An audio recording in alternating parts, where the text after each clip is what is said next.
Friends, ഞാൻ നിങ്ങളുടെ Sanil Perunthottath. September മാസത്തെ ഏറ്റവും ഒടുവിലത്തെ, അതായത് 15ാമത്തെ IPO ശേഷമാണ് ഇത് ഞാൻ നിങ്ങളുമായിട്ട് പങ്കുവയ്ക്കുന്നത്. കടുത്ത പനിയും ജലദോഷവും ഇന്നുണ്ട്. അത് വകവയ്ക്കാതെയാണ് ഞാനിത് ചെയ്യുന്നത്. കാരണം 29-ാം തീയതിയാണ് ഇത് ഓപ്പൺ ആവുന്നത്. നിങ്ങൾക്ക് അസൗകര്യം ഉണ്ടാവണ്ട എന്ന് കരുതിയാണ് ഞാനിത് ഇന്ന് ഇടുന്നത്. ഇത് കേബിൾസ് ഉണ്ടാക്കുന്ന, ഹൗസിംഗ് വയറിങ്ങിനൊക്കെ ആവശ്യമായിട്ടുള്ള കേബിൾസ് ഉണ്ടാക്കുന്ന ഒരു കമ്പനിയാണ് പ്ലാസ കേബിൾസ്. മഹാരാഷ്ട്ര ബേസ് ആണ്. അവരുടെ ബ്രാൻഡുകൾ പ്ലാസ കേബിൾസ് എന്ന പേരിലാണ് അറിയപ്പെടുന്നത്. അതുകൂടാതെ ഫാസ്റ്റ് മൂവിങ് ഇലക്ട്രിക്കൽ ഗുഡ്സും കമ്പനി ഉണ്ടാക്കുന്നുണ്ട്. അതായത് ഫാനുകൾ, അങ്ങനെയൊക്കെയുള്ള ഇലക്ട്രിക്കൽ ഗുഡ്സ്, ലൈറ്റുകൾ, ഇതെല്ലാം.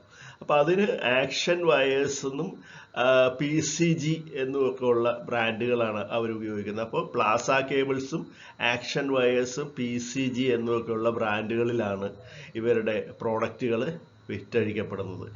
ഇത് സെപ്റ്റംബർ 29-ാം തീയതി മുതൽ ഒക്ടോബർ 4-ാം തീയതി വരെയാണ് ഈ ഇഷ്യൂ ഓപ്പൺ ആയിരിക്കുന്നത്. 71 കോടി രൂപയാണ് ഇവർ മാർക്കറ്റിൽ നിന്ന് റേസ് ചെയ്യുന്നത്. എല്ലാം തന്നെ ഫ്രഷ് ഓഹരികളാണ്.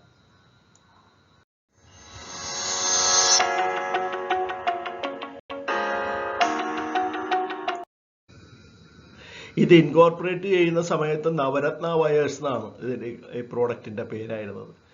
പിന്നെ ഈ ഹൗസിംഗ് വയേഴ്സ്, അതുപോലെ തന്നെ മറ്റ് തരത്തിലുള്ള ഫ്ലെക്സിബിൾ ഈ സബ്മേഴ്സിബിൾ മോട്ടറിൻ്റെ കേബിൾസ്, അതുപോലെ ഡിഷ് ആൻറ്റീനയുടെ, ടെലിഫോണിൻ്റെ സ്വിച്ച് ബോർഡ്, ഇൻഡസ്ട്രിയൽ കേബിൾസ്, കമ്പ്യൂട്ടറിൻ്റെ ലാൻ കേബിൾസ്, അങ്ങനെയൊക്കെയുള്ള ആവശ്യങ്ങൾക്കൊക്കെയുള്ള കേബിളുകൾ പിന്നീട് അവർ ഉണ്ടാക്കാൻ തുടങ്ങി. അതുകൂടാതെയാണ് ഈ ഫാസ്റ്റ് മൂവിങ് ആയിട്ടുള്ള ഇലക്ട്രിക്കൽ ഗുഡ്സ് അവർ നിർമ്മിക്കുന്നത്. തമിഴ്നാട്, ഉത്തർപ്രദേശ്, ഉത്തരാഖണ്ഡ്, ജമ്മു കാശ്മീർ, പഞ്ചാബ്, ഹരിയാന തുടങ്ങിയ സംസ്ഥാനങ്ങളിൽ ഈ ഫാനുകളുടെ എല്ലാം വിൽപ്പനാനന്തര സേവനം, അതായത് സർവീസ് കൊടുക്കുന്നതിന് വേണ്ടിയിട്ട് ഏകദേശം 20ഓളം കമ്പനികളുമായിട്ട് ഇവർ ടൈപ്പായിട്ടുണ്ട്. 2016 അവർ ഫാസ്റ്റ് മൂവിങ് ഇലക്ട്രിക്കൽ ഗുഡ്സിൻ്റെ നിർമ്മാണത്തിൻ്റെ കാര്യത്തിൽ തേർഡ് പാർട്ടീസുമായിട്ട് എഗ്രിമെൻറ്റിൽ എത്തിയിട്ടുണ്ട്. തേർഡ് പാർട്ടീസ് നിർമ്മിക്കുന്ന അത്തരത്തിലുള്ള പ്രോഡക്ട്സ് കമ്പനി ഏറ്റെടുത്ത് അതിൻ്റെ സെയിൽസും സർവീസും എല്ലാം ചെയ്തു കൊടുക്കുന്ന ഒരു പരിപാടിയായിട്ട്. അതുകൂടാതെ 2021 പ്ലാസ വയേഴ്സ് അവരുടെ പ്രോഡക്റ്റ് പോർട്ട്ഫോളിയോയിൽ ഒരു മാറ്റം, അതായത് മിനിയേച്ചർ സർക്യൂട്ട് ബ്രേക്കേഴ്സ് കൂടി അവർ ഉൾപ്പെടുത്തി. അതായത് ഡിസ്ട്രിബ്യൂഷൻ ബോർഡ്, DB ബോർഡുകൾ, അതും അവർ നിർമ്മിക്കാനായിട്ട് തുടങ്ങി. കമ്പനിയുടെ പ്രൊമോട്ടേഴ്സ് സഞ്ജയ് ഗുപ്തയും സോണിയ ഗുപ്തയുമാണ്. അവരുടെ കൈവശം 100% ഓഹരികളും ഇഷ്യൂവിന് മുമ്പുണ്ട്. അത് ഇഷ്യൂ കഴിയുമ്പോൾ അത് 69.83% കുറയുന്നുണ്ട്. 4 വർഷത്തെ ഫിനാൻഷ്യൽ കണക്കുകളാണ് ഇവിടെ കൊടുത്തിട്ടുള്ളത്. 2020 1593.4 കോടിയാണ് കമ്പനിയുടെ റവന്യൂ. അത് അടുത്ത വർഷം കുറച്ച് കുറഞ്ഞു. 2021 1455.95 കോടിയായിട്ട് കുറച്ച് കുറയുന്നുണ്ട്. കോവിഡ് കാലത്താണ്. പിന്നെ 2022 അത് വർദ്ധിച്ച് 1769.37 കോടിയായിട്ട് മാറി. അത് 2023 വീണ്ടും 1825.95 കോടിയായിട്ട് മാറുന്നുണ്ട്. ഇനി ലാഭം നോക്കുകയാണെങ്കിലും അതുപോലെ ക്രമമായിട്ട് വർദ്ധിച്ചു വരുന്ന ഒരു കാര്യമാണ്. 40 കോടിയാണ് 2020, 42.7 കോടിയാണ് 2021, 60.35 കോടിയാണ് 2022, 2023 75.63 കോടി. ഇപ്പോൾ ഇഷ്യൂ വഴി ലഭിക്കുന്ന പണം അവർ വിനിയോഗിക്കാൻ ഉദ്ദേശിക്കുന്നത് പുതിയ ഒരു മാനുഫാക്ചറിങ് യൂണിറ്റ് തുടങ്ങാനാണ്. അതായത് fire resistant wires, cables, aluminium cables, അങ്ങനെയൊക്കെയുള്ള കാര്യങ്ങൾ നിർമ്മിക്കുന്നതിന് ആവശ്യമായ പുതിയ ഒരു യൂണിറ്റ് തുടങ്ങുന്നതിൻ്റെ ക്യാപിറ്റൽ എക്സ്പെൻഡിച്ചറിന് വേണ്ടിയിട്ടാണ് അവർ പ്രധാനമായിട്ടും ഈ ഫണ്ട് ഉപയോഗിക്കാൻ പോകുന്നത്. അതുകൂടാതെ ജനറലായിട്ടുള്ള കോർപ്പറേറ്റ് ആവശ്യങ്ങൾക്കും ആ ഫണ്ട് വിനിയോഗിക്കുമെന്ന് അവരുടെ പ്രോസ്പെക്ടസിൽ പറഞ്ഞിട്ടുണ്ട്. ഇനി കീ പെർഫോമിംഗ് ഇൻഡിക്കേറ്റേഴ്സ് നോക്കുകയാണെങ്കിൽ EPS 2.46, PE ratio 20.73, 21.95, return on net worth 14.16% ആണ്. NAV 17.37 per share. ഇനി നമുക്ക് പിയർ കമ്പനികൾ നോക്കുകയാണെങ്കിൽ ഇതിൻ്റെ ലിസ്റ്റഡ് പിയർ കമ്പനികൾ കോഡ്സ് കേബിൾ ഇൻഡസ്ട്രീസ്, അതിൻ്റെ PE 5.52 ആണ്.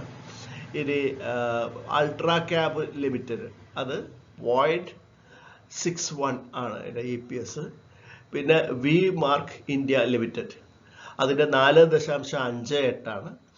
Dynamic cables limited 14.09 EPS. പിന്നെ പാരാമൗണ്ട് കമ്മ്യൂണിക്കേഷൻസ് ലിമിറ്റഡ്, അത് 2.40 ആണ് അതിൻ്റെ ബേസിക് ആയിട്ടുള്ള EPS. ഇനി കമ്പനിയുടെ രജിസ്ട്രാർ, ഇഷ്യൂവിൻ്റെ രജിസ്ട്രാർ KFIN ടെക്നോളജീസ് ആണ്. ഇത്രയും വയ്യാത്ത നിലയ്ക്ക് എന്തിനാണ് ഇത് അവതരിപ്പിച്ചതെന്ന് പലരും ചോദിക്കുന്നുണ്ടാവും. നിങ്ങൾക്കൊരു അസ്വസ്ഥത തോന്നിയിട്ടുണ്ടാവും, എനിക്കറിയാം. പക്ഷേ ഇത് 29-ാം തീയതി ആയതുകൊണ്ട് ഇതങ്ങ് പറഞ്ഞ് തീർക്കാൻ പറ്റുമെന്ന് നോക്കാം എന്ന് കരുതിയിട്ടാണ്. ഞാൻ ഇത് കഴിഞ്ഞാൽ ഞാൻ ആലുവയിലാണ്. ഇവിടെ അടുത്ത് മാഞ്ഞാലി എന്ന് പറയുന്ന സ്ഥലത്ത്, ചാലക്ക എന്ന് പറയുന്ന സ്ഥലത്ത് ഒരു മെഡിക്കൽ കോളേജ് ഉണ്ട്. അവിടെ അങ്ങോട്ട് പോവുകയാണ് ഇത് കഴിഞ്ഞാൽ, ഇത് പറഞ്ഞു കഴിഞ്ഞിട്ട്, ഇട്ട് കഴിഞ്ഞിട്ട്. അപ്പം നമുക്ക് ഇതിൻ്റെ ഇഷ്യൂ ഡീറ്റെയിൽസിലേക്കൊന്ന് നോക്കാം. ഇത്രയും തൽക്കാലം ഒന്ന് ക്ഷമിക്കണം, ഈ ബുദ്ധിമുട്ടിന് നിങ്ങൾ എന്നോട് ക്ഷമിക്കുമെന്ന് വിചാരിക്കുന്നു. ഇതിൻ്റെ ഡേറ്റ് 29-ാം തീയതി മുതൽ, സെപ്റ്റംബർ 29-ാം തീയതി മുതൽ ഒക്ടോബർ 4-ാം തീയതി വരെയാണ്. പ്രൈസ് ബാൻഡ് 51 മുതൽ 54 വരെയാണ്. ഇഷ്യൂ സൈസ് 71.28 കോടി രൂപയാണ്. എല്ലാം ഫ്രഷ് ഓഹരികൾ തന്നെയാണ്. അപ്പോൾ ഒരു റീറ്റെയിലർക്ക് അപ്ലൈ ചെയ്യേണ്ട 277 ഓഹരികളാണ്.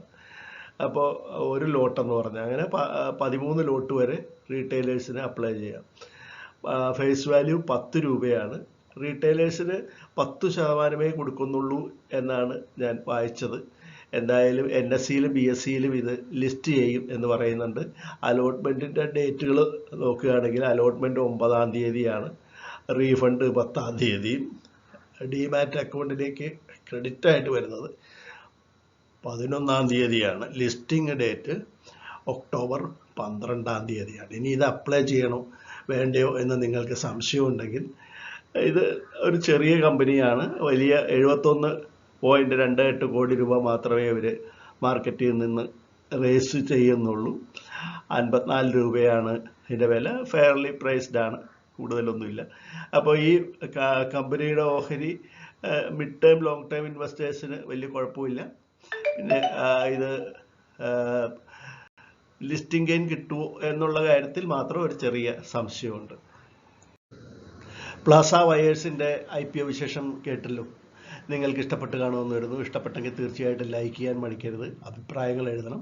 അതുപോലെ തന്നെ നിങ്ങളുടെ ഫ്രണ്ട്സ് ഗ്രൂപ്പിലേക്കൊക്കെ വീഡിയോ ഫോർവേഡ് ചെയ്ത് കൊടുക്കണം. അങ്ങനെ സപ്പോർട്ട് ചെയ്യണം. എന്തായാലും നമുക്ക് മറ്റൊരു വീഡിയോയുമായിട്ട് ഉടൻ തന്നെ വീണ്ടും കാണാം. അതുവരെ നന്ദി, നമസ്കാരം, ബൈ.